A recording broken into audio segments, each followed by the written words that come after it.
LeBron, and you guys kind of got rolling a little bit in the second quarter, and you closed it with the steal and the 3 free throws. Can you go through that play a little bit, what you were reading, and just sort of the energy difference in the second quarter as opposed to the first? Well, they had a lot of time, and obviously in the first 2 games, they've been getting a lot of shots to go at the end of quarters. So I told Bird when I was at the free throw line to shadow their point guard to kind of get the ball in someone else's hand, and he was able to force it into Joe Henderson's hand. And I believe it was Gary Neal who was kind of calling for the ball on the weak side, and I knew he had leaked out to the opposite side, so I kind of just jumped the passing lane and was able to get some free throws. It was a big momentum push for us to push the lead to 12.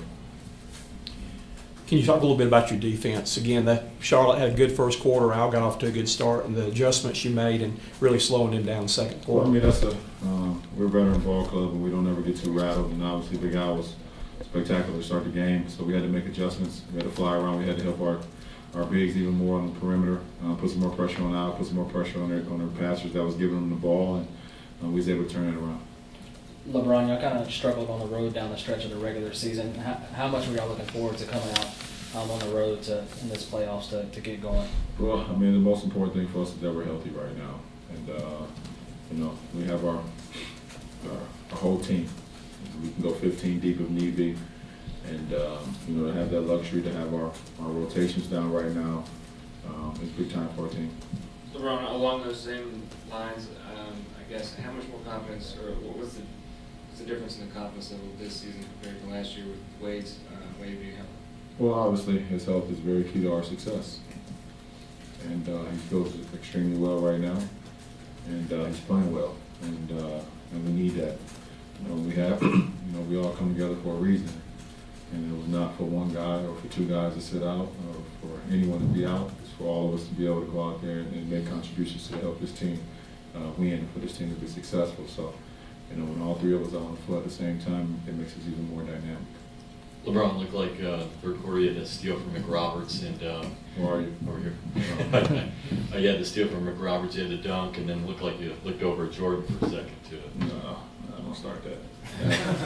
Absolutely not, man. Absolutely not. It was. I was able to read McRoberts get a steal and push the lead back up. Absolutely didn't look at MJ for sure. LeBron, with the rest of the series around the league, kind of everybody winning the game in the rest of the series, how much do y'all look forward to trying to close this out on Monday night, knowing you'll have some rest if you can finish it off? Well, right now we're excited about our performance tonight. We're going to use tomorrow as another preparation day to get ready for Game 4. And once it's here, if we play Miami Heat basketball, we defend at a high level. We don't turn the ball over offensively, and we move the ball. We give ourselves a great chance to win. And tonight was one of those things that to have 36 field goals and 26 of them was assisted, and we only allow 41% shooting. Lets me know that we played our type of basketball.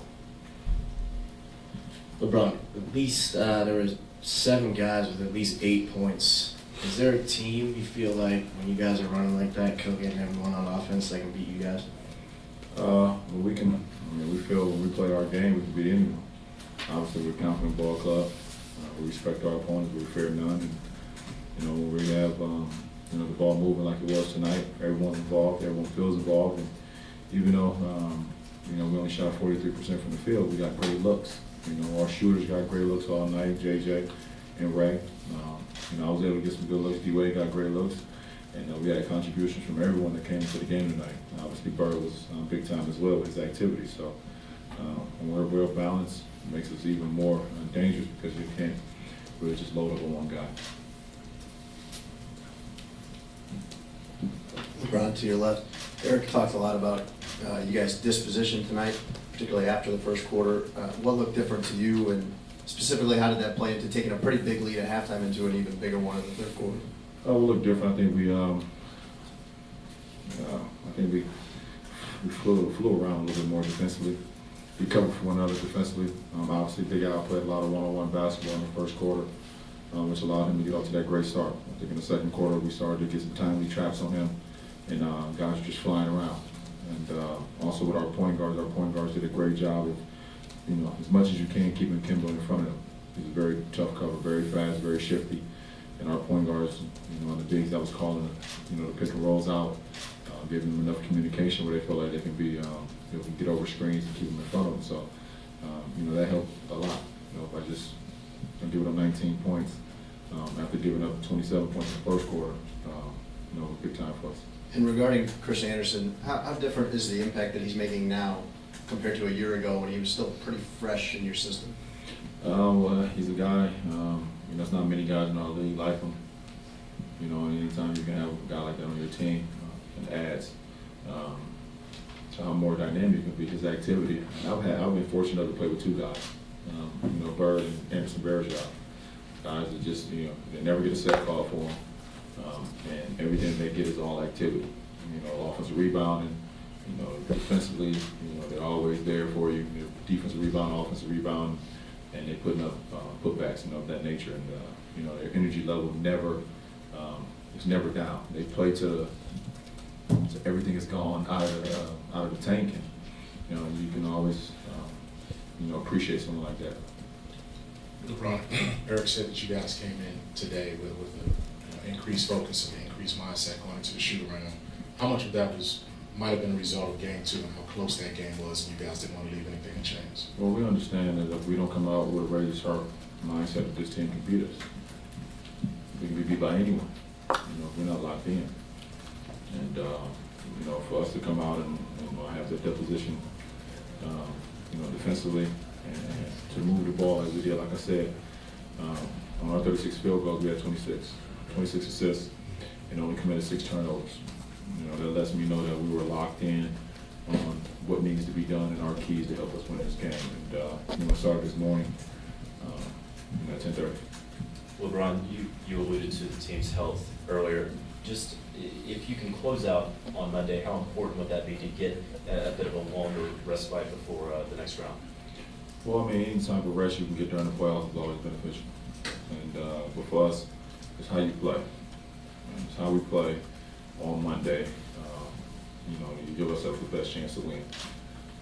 If we come up with the same mindset or even greater focus on Monday, we're going to give ourselves a great chance to win. It doesn't always result in a win, but we can be satisfied with the results if we come in with the same mindset that we had tonight. LeBron, with the top seeds in each conference on the ropes, you guys are the defending champs. Does any of that matter? All you care about is what y'all do, and if y'all do what y'all do, you're going to be champs again. For us, it's a day-to-day process. We can't worry about what other teams are doing in the playoffs. We got to worry about what our process and the road that we take. And the next important step is Game 4, and we look forward to the challenge. LeBron, it's 7 wins this year against the Bobcats, 19 straight. I think it's up to now. The Heat over the Bobcats. Is there anything about this team that they just can't beat you? Well, they can. We can be beat by any team. They can beat us. We just have to do our job. If we do our job the right way, we follow the game plan that Spo and coaching staff put together, and then as players we hold each other accountable, then we give ourselves a good chance to win. And obviously we've been pretty successful against this team, but that means nothing going on Monday. LeBron, your 2 plays right before halftime, the last 3 seconds. How big was that from a mental standpoint to push the lead from 7 to 12? Well, it's big time. Obviously, how you close out quarters is huge. They did a better job than us in the first 2 games of closing out quarters. Either hitting, Kemba hitting the 3 at the end of the quarters, and then you see how they was able to come out in the 3rd quarter. In the first 2 games, and I put it on my shoulder tonight to close out the quarter the right way, and and I think that resulted in the way we started the 3rd quarter, how we closed out the 2nd. LeBron, do you think the way that Chris Anderson plays is intimidating to other teams? Well, he looks intimidating. I wouldn't mess with him. Like I told you, he can definitely be on Sons of Anarchy for sure. But he has a high motor, man, and he's very intelligent. He's a very intelligent basketball player. And, the way he plays the game, like I said, is high motor. He's always in the right place at the right time, especially offensively. You need a dumb down pass if a big comes up, he's always there. Offensive rebounds, his activity level, and defensively, obviously, very active as well. So, It's great to have him on our side for sure. He said he wants to be called Birdzilla now. Have you guys started? Hey, whatever Bird wants to be called, Bird get called Birdzilla then. I ain't fighting him. Thanks, Brian. Thanks.